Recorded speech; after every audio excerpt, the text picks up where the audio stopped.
Hello, planters, cod smacks, and Turkish pirates of all kinds. Be you actually Turkish pirates or another nation sailing under their flag because they're not a part of Europe? Remember that bit of information? Welcome to episode 13 of this maddening endeavor I've started.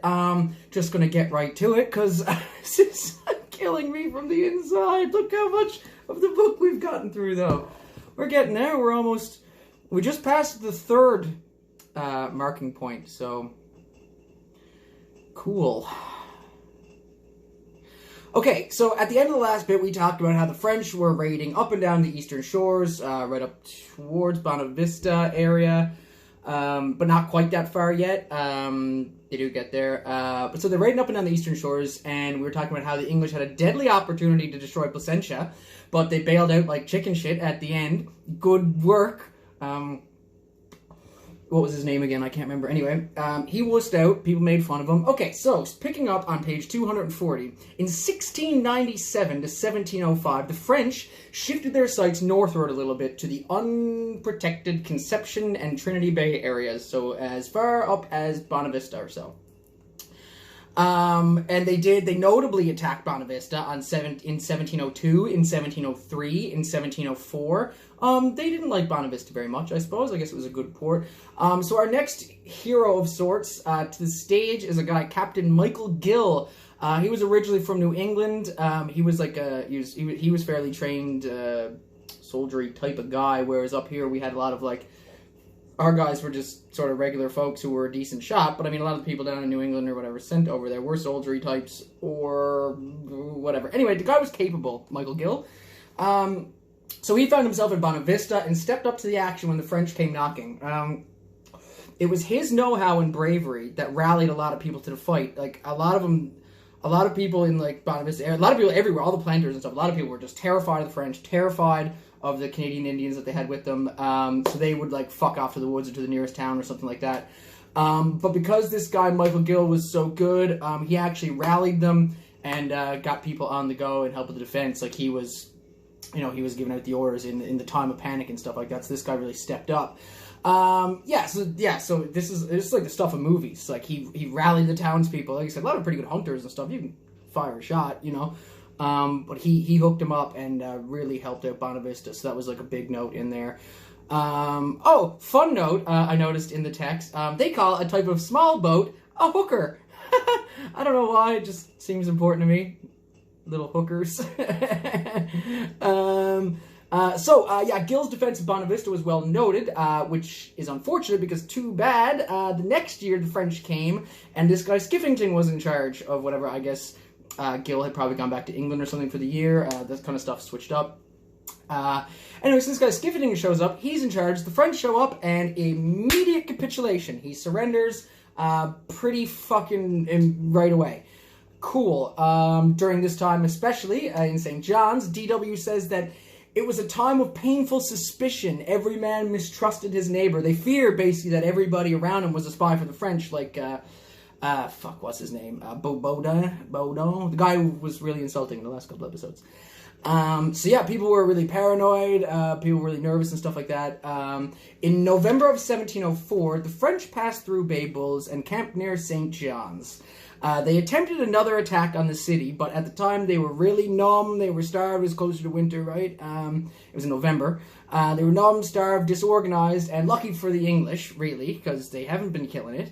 And all of this, even though there was significant snowfall, the soldiers on the English side of the town, they actually had to dig out the guns and mount them with basically no, like, sort of real defense, just kind of open air shooting sort of thing. They did, though. They had to dig out their guns so they could use them. I have a quote on page 243 here that says, "Working night and day with the help of women, and even in defiance of military custom during the 4 days armistice." This is between the French and the English. Armistice is like, we're not going to fight. Recoup ourselves a little bit, I think. So this was partially remedied. Fortunately, they had no lack of provisions and ammunition, so we were well stocked. The French had no heart to take the fort by storms. They tried to effect it by intimidation, by flattery, by bribery, by playing Moody against Latham. So Moody and Latham are two of the guys kind of in charge of defending St. John's, because there's Fort William, there's another fort on the south side. So he tries to pit them against each other in letters. He tries a bunch of different tactics. So that's all well and good. And by he, I mean the guy, the French were led by, I don't fucking see it here. So we're moving on.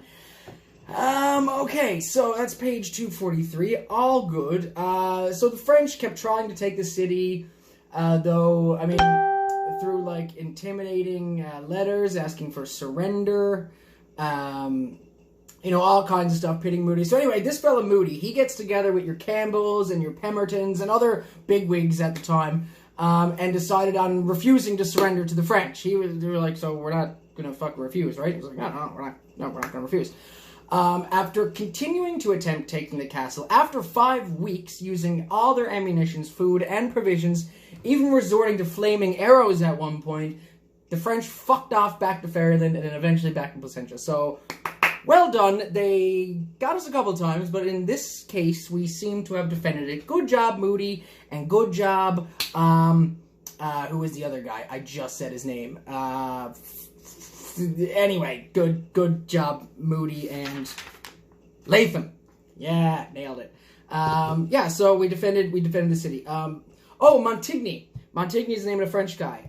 So this didn't stop, or Montigny, anyway. Montigny. Figure it out, get back to me. This didn't stop Montigny, though. In 1706, he and the, I'm just going to say Indians, the indigenous Canadian, allied with the French peoples, not trying to be a dickhead. He and the Indians kept to the woods, terrorizing Trinity and Conception Bay. So these were like attacks by land through the winter and stuff. At this time, we have Moody. Moody's like half corrupt. He's not real great. He's in charge of the city. You know, Moody had a lot to do with the French attempt on it and stuff. And like, it kind of remains to be seen like what he was really like. Like, he may have had contact with the French before we kind of say we did. I don't know what the deal is there. Switched over to the Rolling Rock Spice. Got to change it up. Varieties of spice of life. So at the time, yeah, Moody. Now the English are coming back. So we defended St. John's. We started to get our shit together a little bit, and now the English. Now we're on the attack on the French around the Northern Peninsula. There's a lot of really fucking small text in the book that kind of details how they went up. It's more or less the same way the French would do on the southern shore. Like, they just went up, fucked with their fishing outports, ships, stuff like that, wrecked stuff, just general mayhem, you know, Viking shit.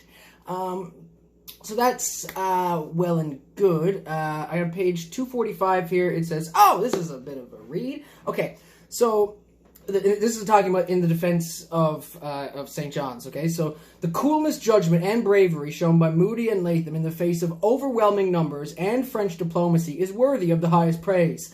On the other hand, the French showed great want of courage and again availed themselves of the barbarities committed upon the helpless planters by Montigny and the Abenaki, which is the, so I'll refer to them as Abenaki if I see the word Indian pop up or anything like that. Just want to be cool. In the words of their own chronicler, the very name of Montigny made the arms fall from the hands of the most resolute. The English loss in the forts were very small, but the French suffered very heavily, though probably the English estimate of 200 is, the estimate of 200 is exaggerated. They didn't maybe lose that many guys. Nice round number, though, 200, isn't it?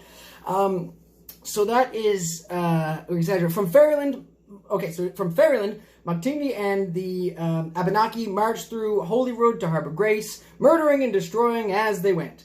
Carbonear Island, gallantly defended by Davis and Pym, resisted their attack, much to Montigny's mortification. So the French were getting their butts kicked down the northern Pen, but meanwhile down, even though they didn't take St. John's, the boys came through and still carved out quite a slice of the CBS and Harbour Grace sort of nook there. Very good. Cool. After page 2.